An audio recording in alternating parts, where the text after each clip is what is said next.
ஜனாதிபதி அனுர சீனாவுக்கு விஜயம் செய்ய இருக்கிறார். இந்த சீன விஜயத்திற்காக வேண்டி சீன ஜனாதிபதி ஜி ஜின்பிங்கினுடைய ஒரு சிறப்பு பிரதிநிதி ஒருவர் இலங்கைக்கு வந்திருந்தார். ஜனாதிபதி அனுரவை அவர் சந்தித்திருந்தார். இந்த சந்திப்பின் போது அந்த பிரதிநிதி சீன ஜனாதிபதியினுடைய வாழ்த்து செய்தியை கொண்டு வந்ததோடு ஜனாதிபதி அனுரவுக்கு ஒரு மிகப்பெரிய ஒரு கிஃப்டையும் அவர் கொண்டு வந்திருந்தார். அந்த கிஃப்ட் தான் நீங்கள் என்ன கேட்டாலும் நாங்கள் தருவதற்கு தயாராக இருக்கிறோம் என்கின்ற அந்த மிகப்பெரிய ஒரு கிஃப்ட். இந்த கிஃப்ட் என்பது இலங்கை வரலாற்றில் இருந்த எந்த ஒரு ஜனாதிபதிக்கும் வழங்கப்படவில்லை. அந்த கிஃப்டை சீன ஜனாதிபதி அனுரவுக்கு வழங்கி இருக்கிறார். இந்த செய்தியை முதலாக நாங்கள் தான் அன்று வெளியிட்டிருந்தோம். இப்போது இன்று இரவு ஜனாதிபதி அனுரகுமார் திசாநாயக்க சீனாவுக்கு 4 நாள் விஜயத்தை மேற்கொள்வதற்காக சீனா செல்கிறார். சீனாவிலே 14, 15, 16, 17ஆம் திகதிகளில் சீனாவில் ஜனாதிபதி அனுரகுமார சீன ஜனாதிபதி ஜி ஜின்பிங்கும் அதே நேரம் சீன பிரதமர் அதே நேரம் சீனாவினுடைய உயர்மட்ட குழுவினரோடு பலவிதமான கலந்துரையாடல்களிலே அவர் ஈடுபட இருக்கிறார். இலங்கையிலே நிறுத்தி வைக்கப்பட்டிருந்த சீனாவினுடைய நெடுஞ்சாலை கட்டுமான திட்டங்களை மீள ஆரம்பிக்க வேண்டும் என்கின்ற ஒரு விருப்பத்தில் சீனா இருப்பதாக தெரிவிக்கப்படுகின்றது. இருந்தாலும் இது தொடர்பிலே அரசாங்கத்தின் சார்பில் எந்தவிதமான பதிலும் இதுவரை வழங்கப்படவில்லை. சீனா இப்படி நீங்கள் என்ன வேண்டுமென்றாலும் கேளுங்கள், நாங்கள் தெரிகிறோம் என்கின்ற ஒரு மிகப்பெரிய பரிசை கொடுத்திருக்கின்ற நிலையில் சீனா வழங்குகின்ற எல்லாவற்றையும் ஏற்றுக்கொள்ளவும் எல்லாவற்றையும் கேட்பதற்கும் ஜனாதிபதி அனுர விருப்பத்தோடு இல்லையாம்.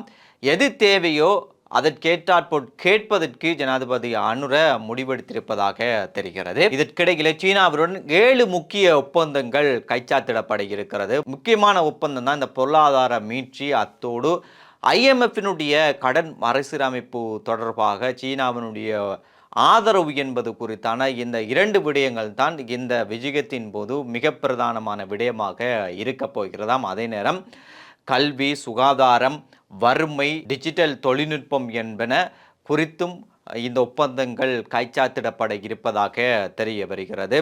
அதிலும் குறிப்பாக இலங்கை தொலைக்காட்சி கூட்டுத்தாபனம் அத்தோடு சுயாதீன தொலைக்காட்சி வலையமைப்பு என்பவற்றை டிஜிட்டல் மயமாக்குவதற்கு சீனாவினுடைய உதவியும் குறித்தும் இந்த விஜயத்தின் போது பேசப்பட இருப்பதாக தெரிகிறது. மீன்பிடித்துறையை வளர்ச்சி செய்வதற்காகவும் விவசாயத்திலே தொழில்நுட்பத்தை உள்வாங்குவதற்கு தொடர்பாகவும் வீதிகளை மேம்படுத்துவது தொடர்பாகவும் விவசாயம், சுற்றுலா போன்ற விடயங்களுக்காக வேண்டி சீனாவினுடைய உதவிகளை இந்த விஜயத்தின் போது எதிர்பார்த்திருப்பதாக சொல்லப்படுகின்றது. இவ்வாறான விடயங்கள் இந்த சீன விஜயத்துக்கு பின்னால் இருக்கின்ற போது கடந்த சில தினங்களுக்கு முன்பதாக ஜேவிபியினுடைய தலைமையகத்திலே விரிவான ஒரு அரசியல் கலந்துரையாடல் என்பது நள்ளிரவையும் தாண்டி இடம்பெற்று வருவதாக பேசப்படுகின்றது. முக்கியமாக அரசாங்கத்துக்குள் இப்போது எழுந்திருக்கின்ற அரசியல் பிரச்சனைகள் குறித்து ஒரு மிக நீண்ட கலந்துரையாடல்கள் கடந்த சில தினங்களுக்கு முன்பதாக ஜேவிபியினுடைய தலைமையகத்திலே இடம்பெற்று வருவதாகவும் அது நள்ளிரவையும் தாண்டியும் இடம்பெற்றதாகவும் பேசப்பட்டு வருகிறது. ஜனாதிபதி அனுரகுமார சீனாவுக்கு இவ்வாறு தன்னுடைய விஜயத்தை மேற்கொள்ள இருக்கின்ற நிலையில் கடந்த செவ்வாய்க்கிழமை கூட இலங்கையில் இருக்கின்ற இந்திய தூதுவர் சந்தோஷ் ஜா இலங்கையில் இருக்கின்ற பிரதான ஊடகவியலாளர்களை அழைத்திருந்து ஒரு சந்திப்பை நடத்தி இருந்தாராம். அந்த சந்திப்பிலே ஜனாதிபதி அனுர இந்தியாவுக்கு வந்த விடயம் தொடர்பாகவும் அங்கு செய்து கொள்ளப்பட்ட ஒப்பந்தங்கள் தொடர்பாகவும் ஜனாதிபதி அனுர சொன்ன விடயங்கள் தொடர்பாகவும் அங்கு அவர் தெளிவுபடுத்தி இருப்பதாக பேசப்படுகிறது. முக்கியமாக மன்னார் காற்றாலை திட்டம் தொடர்பாகவும் சம்பூர் மின் உற்பத்தி நிலையம் தொடர்பாகவும் அந்த பிரதான ஊடகவியலாளர்களிடம் ஒரு மிக நீண்ட தெளிவுபடுத்தலை பேசியிருந்ததாக சொல்லப்படுகின்றது. இந்தியாவினுடைய பாதுகாப்புக்கு அச்சுறுத்தலாக ஒருபோதும் இலங்கை இருக்காது என்கின்ற அந்த விடயத்தை ஜனாதிபதி அனுர இந்தியாவிடம் சொன்னதாகவும் இந்த கூட்டத்தின் போது இந்திய தூதுவர் சந்தோஷ் ஜா குறிப்பிட்டிருப்பதாக சொல்லப்படுகின்றது. இந்த கூட்டத்தின் போதும் கூட சீனாவினுடைய ஆராய்ச்சி கப்பல் குறித்து அதனுடைய அபாயம் குறித்தும் இவர் வெளிப்படுத்தியிருப்பதாக தெரிகிறது. எது எப்படியோ ஜனாதிபதி அனுரனுடைய இந்திய விஜயத்தை சீனா எந்த அளவு தூரம் உன்னிப்பாக கவனித்திருந்ததோ அதே போன்று இப்போது ஜனாதிபதி அனுரவினுடைய சீன விஜயத்தை இந்தியா உன்னிப்பாக கவனித்து வருவதாகவே தெரிகிறது. இந்தியா மட்டுமல்லாமல் எல்லா உலக நாடுகளும் ஜனாதிபதி அனுரவினுடைய இந்த சீன விஜயத்தை உன்னிப்பாக கவனித்து வருகிறது. இதற்கிடையிலே அரச சேவையை இன்னும் உயிர்ப்பிக்க வேண்டும் என்கின்ற விடயங்கள் அரச தரப்புக்குள் பேசப்பட்டு வருவதாக தெரிகிறது. அரச சேவையை சீர்திருத்தாமல் தங்களுடைய இலக்கை அடைய முடியாது என்கின்ற முடிவுக்கு அரசாங்கம் இப்போது வந்திருப்பதாக பேசப்படுகிறது.